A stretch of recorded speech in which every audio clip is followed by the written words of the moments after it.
Hello again. So today I'm going to talk a little bit about licensing. This is a confusing subject even for people that have been involved in it frequently, as it relates to slot cars, of course. The more you kind of get involved with it, even over a long period of time, the less it kind of makes sense, because there's no cut and dry explanation of how you go about getting the appropriate licensing for a car that you're going to make. So I have some examples here, and I may end up doing some more videos at another point in the future to talk about more specific examples. But today I kind of have two basic examples here, and then another one that I'm going to talk about. Can't find the car. So I'm going to talk first about the Cheetah, the Cheetah that we did for Carrera. Before I was with the company, they had started to do the 1/24th scale car, and there was a loose agreement between the Thomas family. Bill Thomas III had given them approval to do the 1/24 scale Cheetah. When we had decided to do the 1/32 scale Cheetah, I contacted Bill Thomas III, to get the approval to do the car, because we wanted to make sure that the cars were as accurate as possible, that the liveries on them were as accurate as possible, the shape was accurate as possible, and basically we wanted to get the approval of the family, because it means something when you can do an accurate model of a car and have the approval of the people that were involved in making the real car. It's better karma, let's just say. Thomas family could not have been more helpful. I talked with Bill frequently when we were working on the project, the 1/32 scale car, and he was involved in the entire process, from the shape of the body to the initial liveries on the cars. Every single step of the way, I would be sent photos of the car from Austria. I'd look over them, give my opinion. Not my opinion didn't really matter much in this case, and that's fine. And then I would pass them on to Bill, and he would look at them and say, could you change this or change that? But generally speaking, we didn't change a lot. We knew the shape of the car because they had done the 1/24 scale car, and they knew basically the liveries that they wanted to do. So it was just kind of making sure that everyone felt comfortable with the car that we were going to do at the time, and making the Thomas family feel comfortable with it as well. There was essentially a handshake agreement. There was some paperwork, rather than a percentage of sales. And then they went ahead with the project. And then for every car, every Cheetah that we did in 1/32 scale, and then from then on in 1/24 scale as well, we would get samples, pictures of the samples, and the samples sent to the Thomas family every year as the cars came out. They would get at least, I forget how many I sent them, at least a dozen, 8 cars every time we sent one out. I usually would send them a set every Christmas as well. They have a big family and they like to play with the slot cars, which is absolutely fantastic. So they would get samples of every Cheetah that we made, and they had the essential the sign off, the approval on the cars, and it was gratifying to be able to do that, because you really get a more well-rounded product if you involve the people that were involved in the real car with the entire process. That kind of leads me into a couple things about the Sal Tovella car here. At the beginning of the process to do this specific car, this car was raced by Sal Tovella. This was a USAC car. This was not a NASCAR.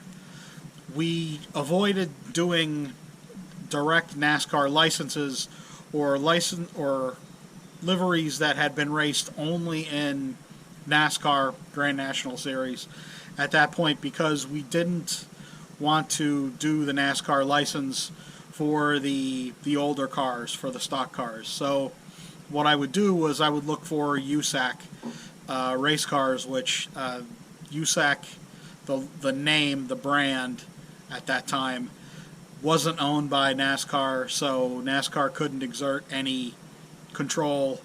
They couldn't make Carrera pay for the license to do like specifically this car, because it didn't fall under a car that was raced in NASCAR.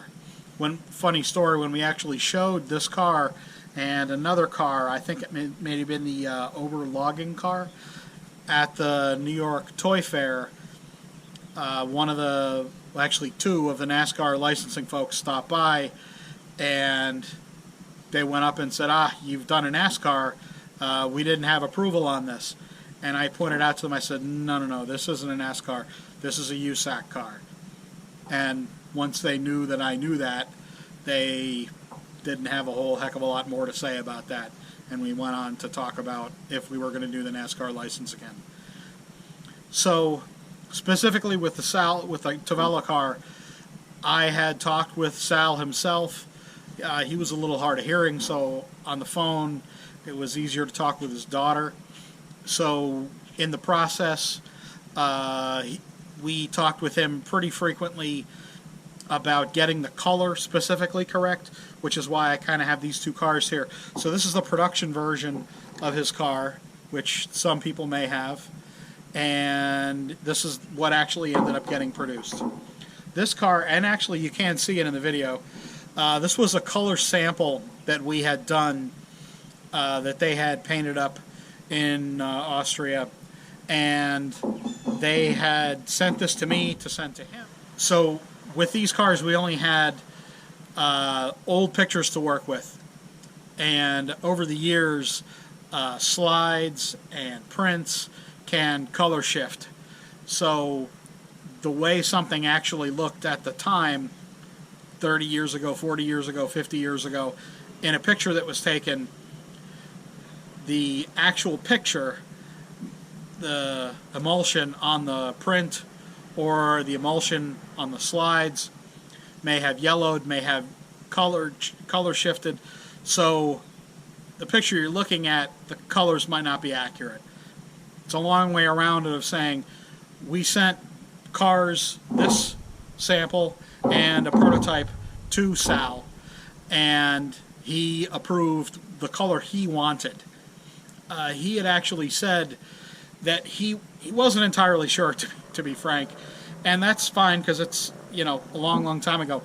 He thought this color, the lighter, kind of redder color, I guess you'd say, might have been more accurate, but he actually preferred this darker color. So that's the color we went with, because that was what he thought that we should do, and whatever. It's his car. He got approval over it. We were perfectly happy to do the car as he remembers it, as he wanted us to reproduce it. I sent him samples of the car then, and everyone went away happy. So another thing I wanted to talk about too, specifically with the NASCAR license and why we avoid it. So NASCAR has essentially a layered system that you have to go through. For every body that you do, the cars that race in NASCAR, the manufacturer of the real car, or of the name of the car that it's racing, a Chevy, a Ford, a Dodge, a Toyota, whatever it happens to be at that time, those real car companies have to be involved in the approval process because it has the name Chevy on it. In theory, it's a Chevy or whatever.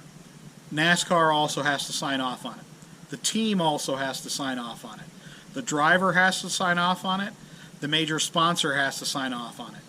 Also, if you want to get technical, all of the contingency logos that you see on the side of the car, all of those as well have to be signed off on. Really any slot car that you want to be technically fully licensed, it all has to be signed off on. So that can take a lot of time.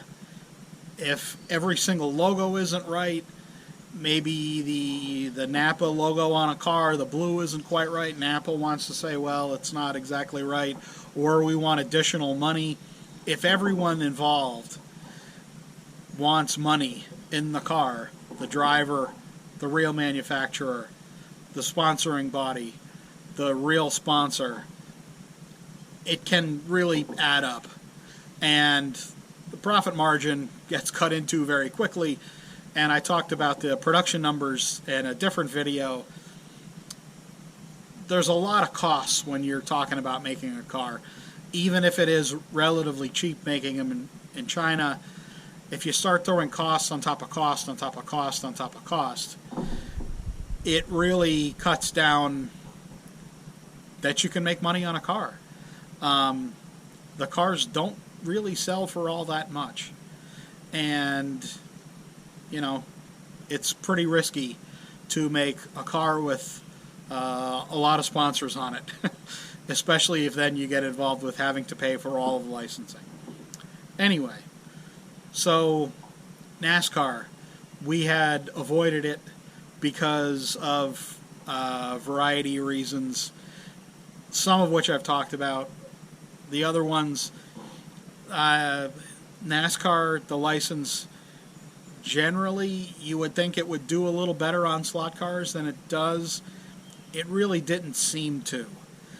When we had done them for SCX, they sold pretty well, but we kept the numbers fairly low on those cars, so we could sell through on all of them, and we wouldn't have to worry about sitting on them. With the Carrera ones, however, we had to make them in a little higher numbers to hit the minimum order quantities, and then some of them didn't really sell. So they had done some of the petty cars, and those frankly didn't sell very well. So we kind of got a little gun shy about what cars we should make. We ended up doing some of the Tony Stewart cars. Those sold pretty well, but again, you know, we kind of sold through them, and we were a little hesitant to kind of get back into it.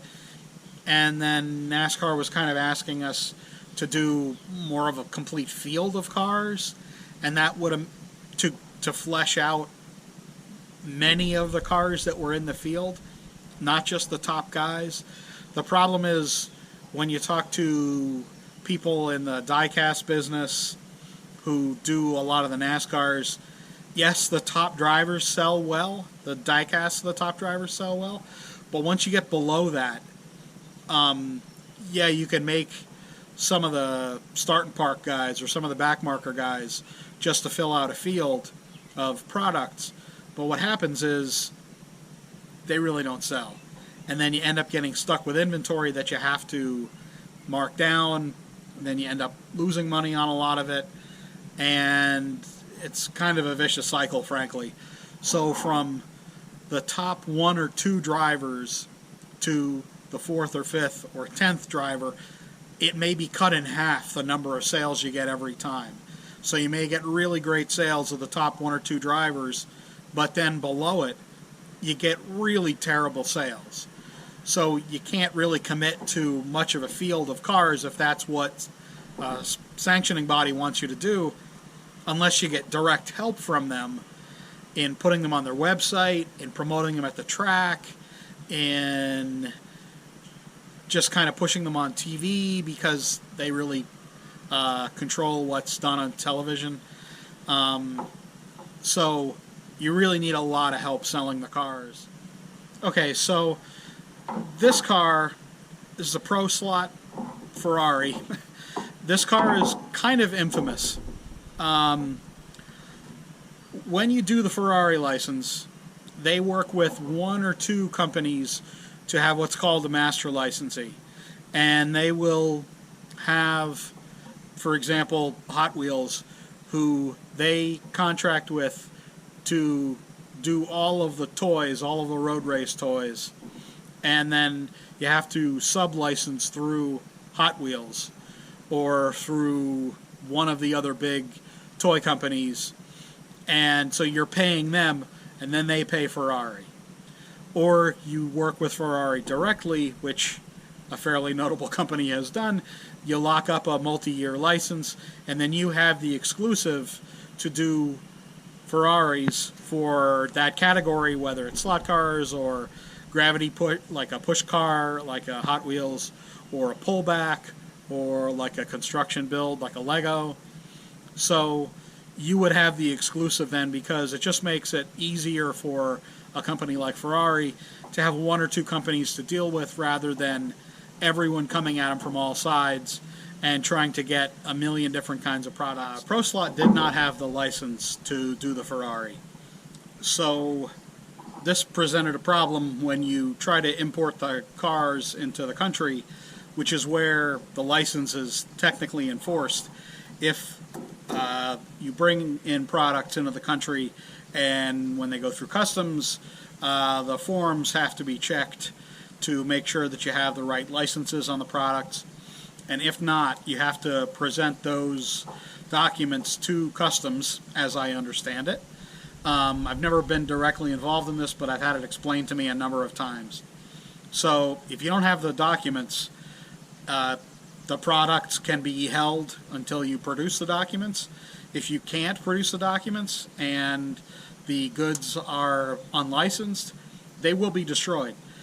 This did happen with some slot cars, from what I understand, and it happens all the time with other unlicensed goods.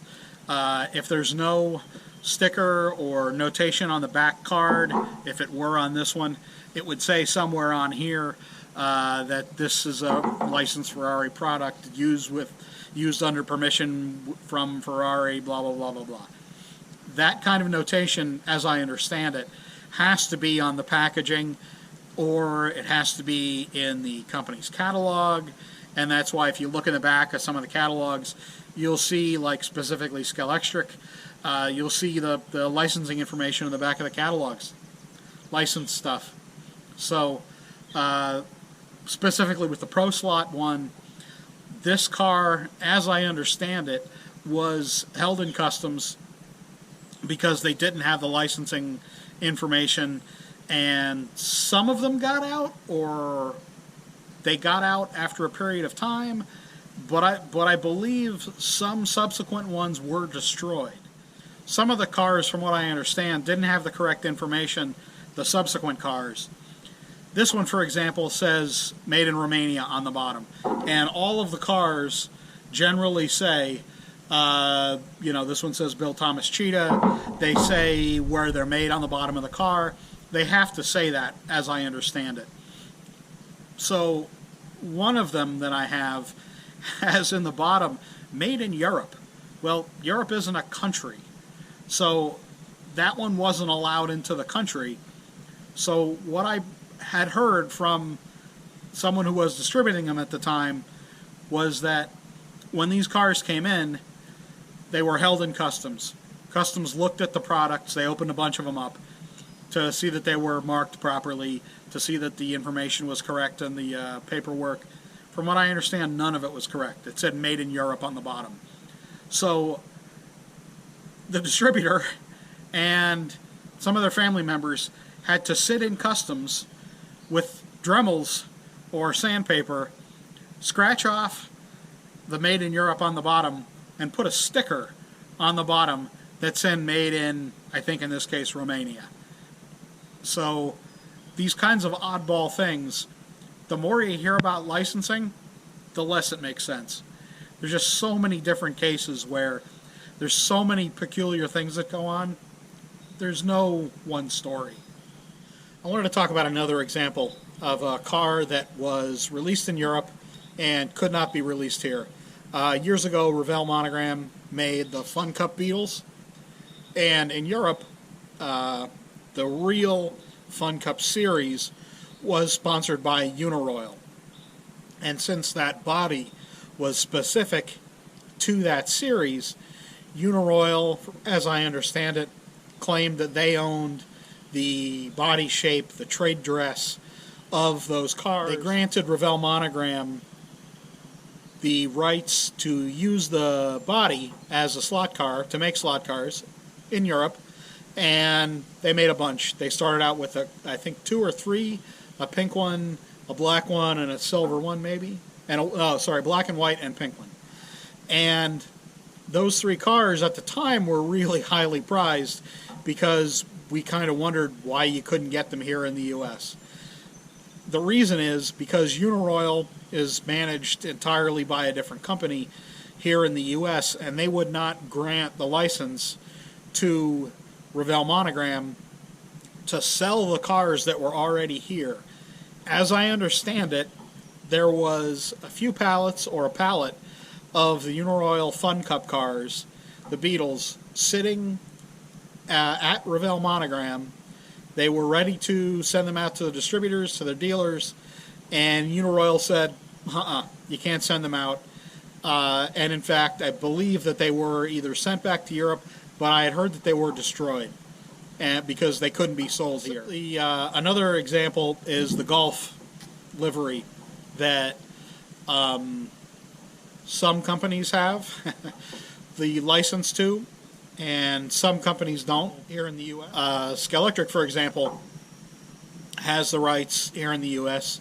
to sell Golf cars. They've done lots of them, and they've been really successful. Carrera doesn't have the license, or didn't at the time. Maybe they do now. The cost was high, or maybe Golf just didn't want to grant them the license, so they couldn't sell Golf cars here.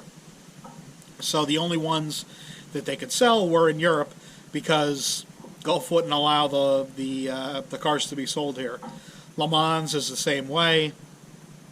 Le Mans, the ACO, would or wouldn't grant the license to one company, and they do to another, to sell slot cars here in the U.S., which is why you see Le Mans from one or two brands under license, and then nothing from another company.